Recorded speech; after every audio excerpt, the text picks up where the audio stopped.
YS Jagan పాలనలో నిర్మించారనే అక్కసితో కూటమి పాలకులు వ్యవహరిస్తున్న తీరు ఏపీలో కొనసాగుతున్న దిగజారుడు రాజకీయాలకు అద్దం పడుతోంది. గత ప్రభుత్వానికి మాజీ ముఖ్యమంత్రికి పేరు వస్తుందనే ఈర్ష్యతో నిత్యం అనేక కుట్రలకు పాల్పడుతున్నారు.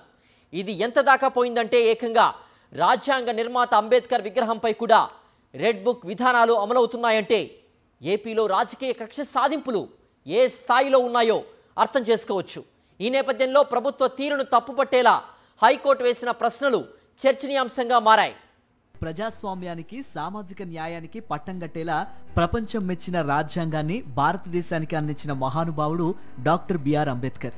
తన జీవితకాలంలో ఆయన చేసిన కృషి, రాసిన పుస్తకాలు, చేసిన మార్గనిర్దేశం ఎంత చెప్పుకున్నా తరగనిది. కోట్లాది మంది ప్రజల జీవితాల్లో వెలుగులు నింపిన legendary leader doctor B R Ambedkar. ఆయన త్యాగాలను, భారతదేశానికి ఆయన చేసిన కృషిని తరతరాలు నెమరు వేసుకునేలా విజయవాడ నడిబొడ్డున 125 అడుగుల కాంస్య విగ్రహాన్ని ఏర్పాటు చేయించారు గత ముఖ్యమంత్రి వైఎస్ జగన్మోహన్ రెడ్డి. 2024 ఎన్నికల్లో అధికారంలోకి వచ్చిన చంద్రబాబు ఈ విగ్రహాన్ని చూసి తట్టుకోలేకపోయారు. వైఎస్ జగన్ దార్శనికతను తలుచుకొని కుమిలిపోయారు. ఎలాగైనా సరే కక్ష సాధించాలని భావించారు. దాని ఫలితమే విజయవాడలోని ఈ సామాజిక న్యాయ మహాశిల్ప ప్రాంగణాన్ని కూటమి సర్కార్ పట్టించుకోవడం మానేయడం, నిర్వహణను గాలికొదిలేసింది. దాంతో ఆవరణమంతా అపరిశుభ్రంగా తయారైంది. చంద్రబాబు ముఖ్యమంత్రిగా కూటమి సర్కార్ అధికారంలోకి వచ్చినప్పటి నుంచి ఇంతవరకు ఏనాడు అంబేద్కర్ స్మృతివనం గురించి పట్టించుకోవడం లేదు.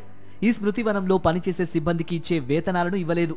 నెలల తరబడి వారి జీతాలను పెండింగ్లో పెట్టడంతో వారు సమ్మెబాట పట్టారు. సిబ్బంది సమ్మెబాట పట్టడంతో అంబేద్కర్ స్మృతివనంలో చెత్త పేరుకుపోయింది. ఈ నేపథ్యంలో కూటమి సర్కార్ నిర్లక్ష్యాన్ని ఎండగడుతూ అంబేద్కరిస్టులు, అడ్వకేట్లు, దళిత సంఘాల నాయకులు ఆందోళన చేశారు.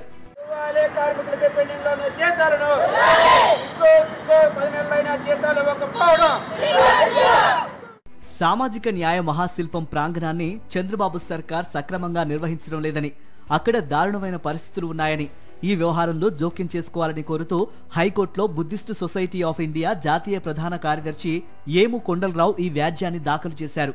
గత ప్రభుత్వం విడుదల చేసిన జీవో నెంబర్ 15 ప్రకారం కమిటీ ప్రాంగణాన్ని నిర్వహించేలా ప్రభుత్వానికి ఆదేశాలివ్వాలని హైకోర్టుకు విజ్ఞప్తి చేశారు. దీనిపై విచారణ చేసిన హైకోర్టు తీవ్రమైన వ్యాఖ్యలు చేసింది.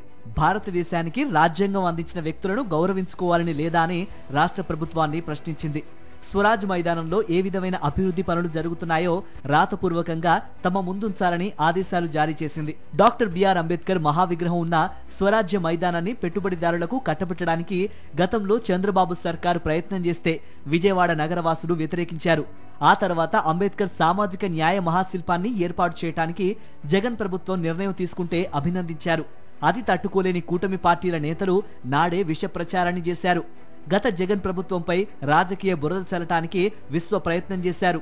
ఇక్కడ వాస్తవాలను పరిశీలిస్తే ఇది పర్యాటకులు చెప్పినటువంటి మాట నిజం. అభివృద్ధి అనేది జరగట్లేదు. ఎక్కడ చెత్త అక్కడే ఉంది, పగిలిపోయి ఉంది, నీళ్లు పాసిపెట్టి ఉన్నాయి, మొక్కలు కూడా సరిగా లేనటువంటి పరిస్థితి ఉంది. లోపల చూస్తే లైట్లు లేవు, ఏసీ లేదు, లిఫ్ట్ పనిచేయట్లేదు, పైగా వివిధ జంతువుల యొక్క పెంట కూడా కుప్పలుగా ఉన్నటువంటి పరిస్థితి ఉంది. ఈ రకంగా మంచి ఉద్దేశంతో ఉన్నటువంటి డాక్టర్ బిఆర్ అంబేద్కర్ స్మృతివనాన్ని ఈ రకంగా పెట్టడం సరైనది కాదు. అన్ని అడ్డంకులను ఎదుర్కొని ఎంతో సాహసోపేతంగా సామాజిక న్యాయ శిల్పాన్ని ఆవిష్కరింపజేశారు గత ముఖ్యమంత్రి వైఎస్ జగన్మోహన్ రెడ్డి. అనంతరం అధికారంలోకి వచ్చిన చంద్రబాబు యథావిధిగా తన అసలు స్వరూపాన్ని ప్రదర్శిస్తూ అంబేద్కర్ స్మృతివనాన్ని నిర్లక్ష్యం చేస్తూ వచ్చారు. ఈ నేపథ్యంలో చంద్రబాబు తీరును తప్పుబడుతూ ప్రభుత్వ వైఖరిని మార్చడానికి అంబేద్కరిస్టులు మరో పోరాటానికి సిద్ధమవుతున్నారు. నవంబర్ 26వ తేదీ రాజ్యాంగం ఆమోదించిన చారిత్రాత్మక దినం. ఆ సందర్భంగా ప్రజా చైతన్య కార్యక్రమాలను నిర్వహించబోతున్నారు.